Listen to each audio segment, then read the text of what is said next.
Hello and good evening. I'm Melisa Idris. Welcome to Consider This. This is the show where we want you to consider and then reconsider what you know of the news of the day. China's President Xi Jinping is in Malaysia as part of a Southeast Asian tour, visiting Vietnam, Malaysia and Cambodia. And this as Beijing seeks to shore up ties within the region amid escalating trade tensions with the US. Now, with Southeast Asia caught in the middle of the world's two largest economies, President Xi's visit takes on a more heightened geopolitical and economic significance. What does it signal about China's intentions in the region? And with the US watching closely, how might it shape Malaysia's standing with both superpowers? So joining me now on the show is Dr Lam Choong Wah, who is a senior lecturer at UM's Department of International and Strategic Studies. Dr Lam, thank you so much for being on the show with me today. Maybe we can begin with you setting a bit of context about Malaysia's economic and diplomatic relationship with China. How has it evolved in recent years, particularly in the most recent years, and what priorities do you see emerging from this visit? All right. Okay. Thanks for inviting me or having me here to have a talk over here.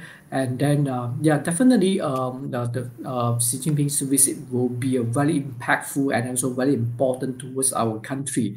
And several sectors have been already identified that to be a bilateral cooperation sectors, and first and foremost is digital economy, as well as other infrastructure constructions, and as well as trade and also some commodity trade also. So those are the traditional sectors that we have to explore as well as to expand also. And other than that, also like what our host and anchor said that amidst the trade war is ongoing, and his visit will be very significant that to signal that how developing country like us as well as the biggest developing country like China to work together to handle or to tackle that kind of implications of trade war, as well as the incoming global recession also. And in this volatile world, that several things we have to work together. First and foremost, we have to stabilize the currency, trade. We don't want to see a volatile currency trade, because any drastic up and down of the currency trade is going to be detrimental to our country's economy.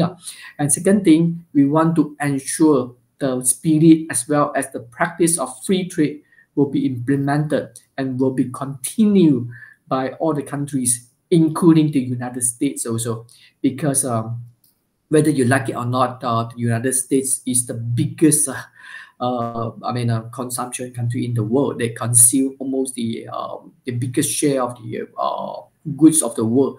So, and also we also export a lot of goods to America, and as well as China also. So we hope and then we do pray that America will continue to become the US that we have known for so many years.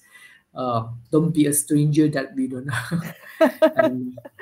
And definitely, this is the part that we will try to look for. But we have to have the kind of emergency plan also. We have to plan for any unwanted scenarios also. Dr. Lam, can I just very quickly jump in? What kind of unwanted scenarios should we be worried about? For example, like if Trump he wanted to impose higher and higher tariff, not only on China but also on other countries like ASEAN countries. Previously, he wanted to impose 24% of tariff on Malaysia, but luckily that he put a stop over there. He said that he had given 90 days to us, but definitely he still hasn't solved the problem. He still hasn't removed the kind of a threat which was placed upon on us. So we feel the uncertainties is there. and then definitely it's not good for us to do business, because for the businessmen and for traders or even for investors, any uncertainties will be detrimental to their Right. business. Yeah. So not only to businesses but also to politics also, because for politics we always look for, certain certainty as well as stability. So Mm. that's the thing we want to look for. So we hope from an economic perspective as well as from the political perspective, we want to work for a stable and Right. also prosperous regional arrangement. Okay, I'm just wondering from President Xi's visit here, we know the US is watching closely. That Donald Trump has said he's watching the Southeast Asian tour, as he called it. What do you think Malaysia has to gain and has to risk, both politically and economically, from this visit? Particularly if the US is watching and we are going to go and negotiate the tariffs with them soon. Okay, like what Xi Jinping, after his visit to Vietnam, Donald Trump, he issued a statement saying that yeah, China and Vietnam, they were discussing to jeopardize American interests. Yes. So this is what he said, and also this is what how he perceived a bilateral cooperation. We cannot predict what Donald Trump will say about President Xi to Malaysia, but I think we will try to balance our interests when we come to engage with China as well as US. Hedging strategy has been implemented and adopted by Malaysia for a very, very long time. And we have a very, very good track record that we don't really ban on any other big power. We don't, and this our track record. We can prove it.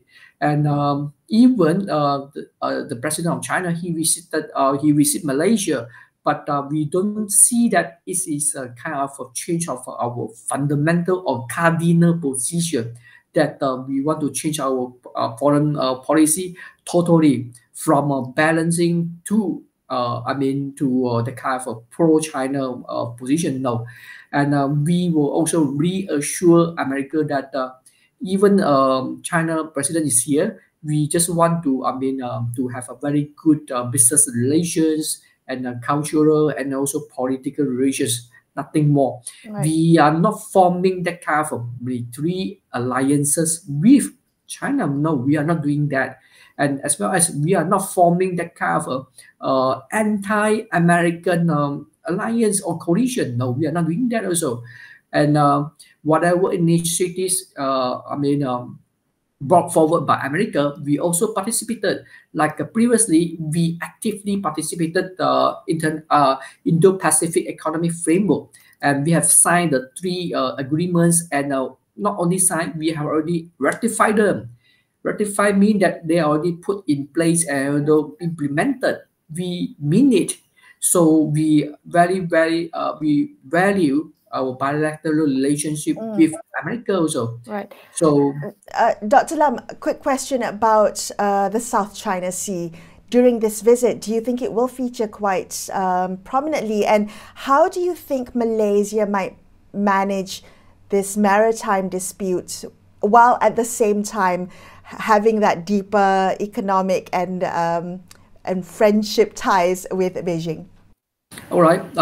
For the South China Sea territorial dispute, and actually in the early 1990s, our government had already decided to put aside this to separate this dispute from our bilateral relations. Our bilateral relations with China is not defined by this territorial dispute. We separate it and we confine it into a very, very specific box. We put it into a box and then we not to lock it. We put it aside, and we decide, and we have reached a consensus with China that maybe we have a fundamental, disagreement towards the sovereignty claiming of this territory, but we also agree that we wouldn't let it to, affect and also jeopardize our bilateral relations. And this is the consensus we have reached together with China in 1990s, early 1990s, and we are going to continue this way also. So, and also China has also had already acknowledged our position. Yes, we don't agree with your position, you don't agree with your position, but it's not going to stop us from cooperating. So this is the position we are going to continue. Yeah. Yeah. Okay, in the 90 days that we have in Trump's tariff pause, what geopolitical risks do you think Malaysia should watch out most closely as we navigate this intensifying US-China rivalry? Okay, like our prime minister, what he had done is correct. Actually, he went to meet all his ASEAN counterparts as well as other regional leaders, and definitely, Donald Trump, he threatened that if you retaliate, then he will impose higher tariff on you. And our Malaysia position is we don't retaliate, but we want to handle this issue together with our ASEAN counterparts. We don't want to be divided and ruled by American also. American actually they are employing a divide and rule strategy, and we want to avoid that. So we meet with our ASEAN counterparts. We are going to have a consensus about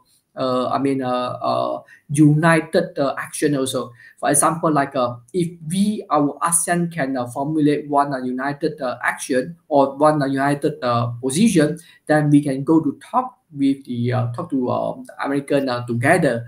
So together we are strong. If we are separated, definitely we will be ruled and conquered by the kind of divide and rule strategy. So we try to avoid that. And for this President Xi's visit, definitely we will try to align our position with Chinese position also, but not in the sense of anti-American one. In the sense of we want to reduce the uncertainties of this trade war, as well as try to maintain the free trade agreement also. Yeah, and also supply chain. Yeah. Dr. Lam, thank you so much for being on the show with me today. Dr. Lam Choong Wah from UM's Department of International and Strategic Studies. We're going to take a quick break here and consider this. We'll be back with more. Stay tuned.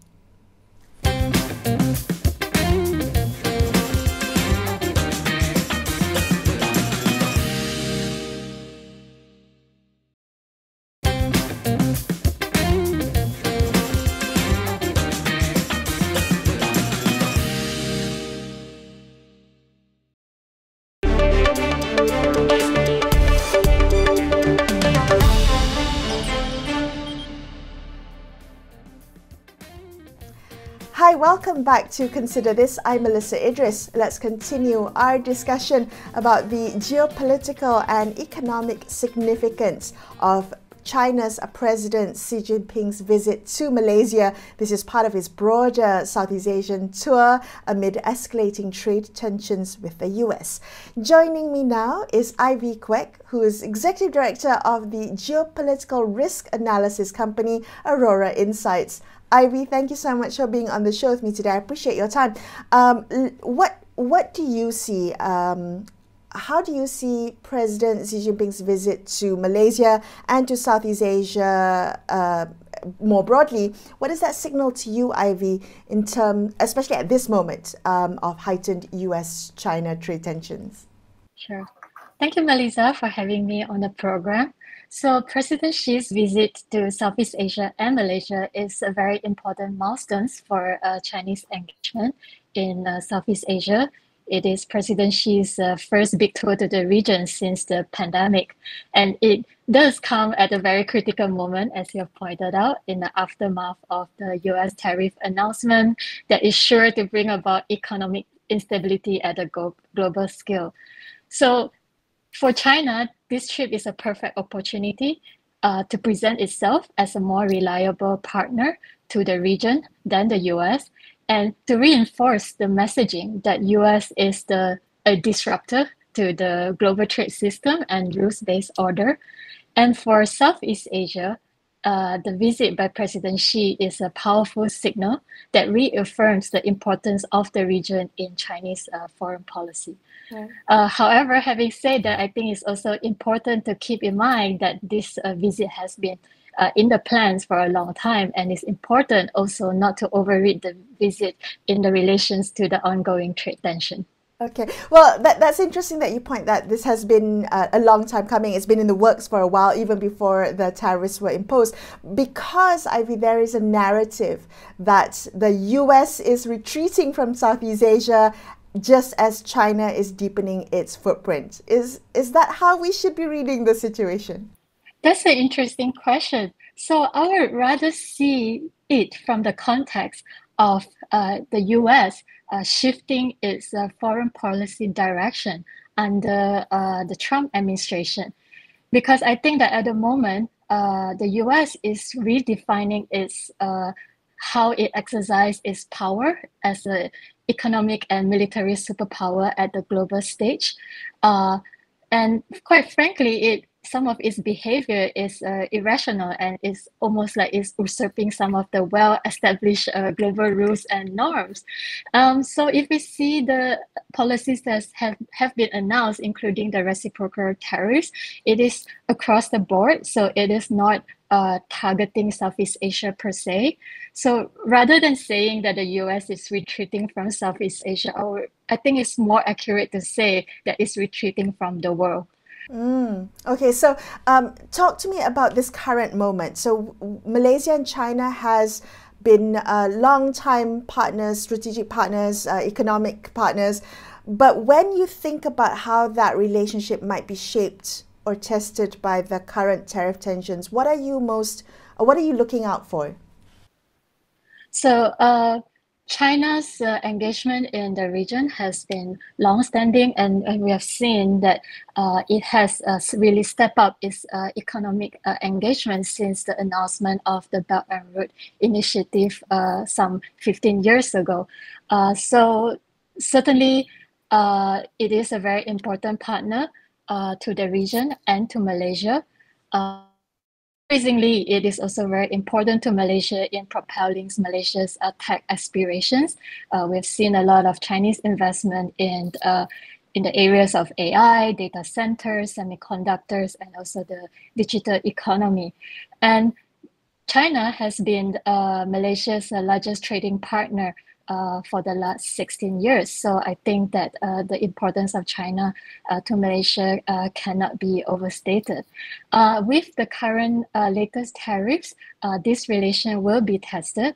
Well, for one, there is a risk of product dumping by Chinese firms as a more immediate concern.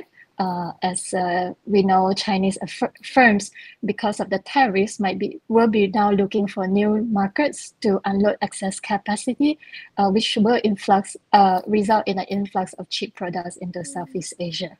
There is also the thorny issue of Malaysia being used as a destination for transshipment of Chinese goods that are destined for the US, and this is also one of the important point that the US wants Malaysia to curb, and the US will certainly pressure Malaysia to do something about it.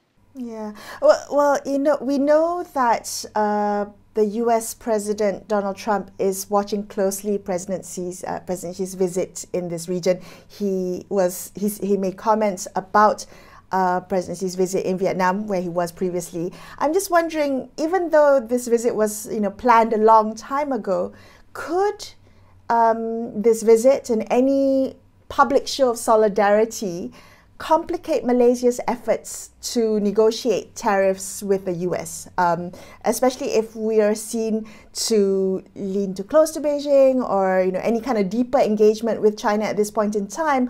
Are you concerned that it could have an impact on Malaysia's negotiation or standing with the US? And how should we be going forward in terms of balancing ties between China and the US? Sure. I think that Malaysia is certainly walking a tightrope. Malaysia has always sought to maintain a neutral stance and practice a hedging strategy when it comes to its foreign policy. And in terms of the trade and investment, it has been quite successful in maintaining a very robust and diversified portfolio on trade and investment. But I think that the current US policy will make it hard for Malaysia to maintain that position. And it will push Malaysia closer to the hands of China, even though that might be uncomfortable for Malaysia from a foreign policy or national security standpoint. And I think that going forward, Malaysia should really consider looking out for alternate markets from the US and China in order to avoid entrapment by either of the superpowers. So this can be done by exploring other markets like the EU, India, Gulf countries, and I think that some of the works has already been done by the Malaysia government. And Malaysia is in a good place to do that. We are already part of a lot of multilateral mechanisms like the CPTPP, RCEP, APEC. Malaysia also joined the BRIC as a partner country to this year, and as an ASEAN chair this year, Malaysia also have extra leverage in terms of leading some of the trade negotiation regionally. So these are definitely some of our advantages that Malaysia should consider doing in terms of balancing ties. So, Ivy, this is a very, very pivotal point, this pivotal moment, I think, this 90 days of the Trump tariff pause. And I'm just wondering, as a geopolitical risk analyst, what you're watching out for in terms of the geopolitical risk that Malaysia should also be watching out for as the world navigates this intensifying US-China rivalry. So I think we can expect to see more unpredictability coming out from the US Trump administration. It's unlikely that the administration will give up tariffs since it's so much ingrained in its political narrative of preserving American interests. But at the same time, it is unsustainable for the policy to remain in place because the US consumers are suffering. There's actually appetite for US business to expand into Southeast Asia. And the Trump administration clearly did not seem to have a clear end game in mind beyond the rhetoric. From the Chinese side, I think that in the short run, they would like to stabilize the situation instead of escalating it. But politically, there is more pressure to be seen as being tough on the US. So you'll see a lot of volatility, and it is dangerous for the two superpowers to be at loggerheads. And Malaysia should be watching this very closely. And we have to expect the unexpected and be prepared for all possibilities. Oh no, we don't want to be caught in the crossfire of the two giants fighting. But Ivy, thank you so much for sharing some of your insights and being on the show with us today. I appreciate your time. That was Ivy Kwek from the geopolitical risk analyst company Aurora Insights. And that wraps up this episode of Consider This. I'm Melisa Idris signing off for the evening. Thank you so much for watching and good night. Thank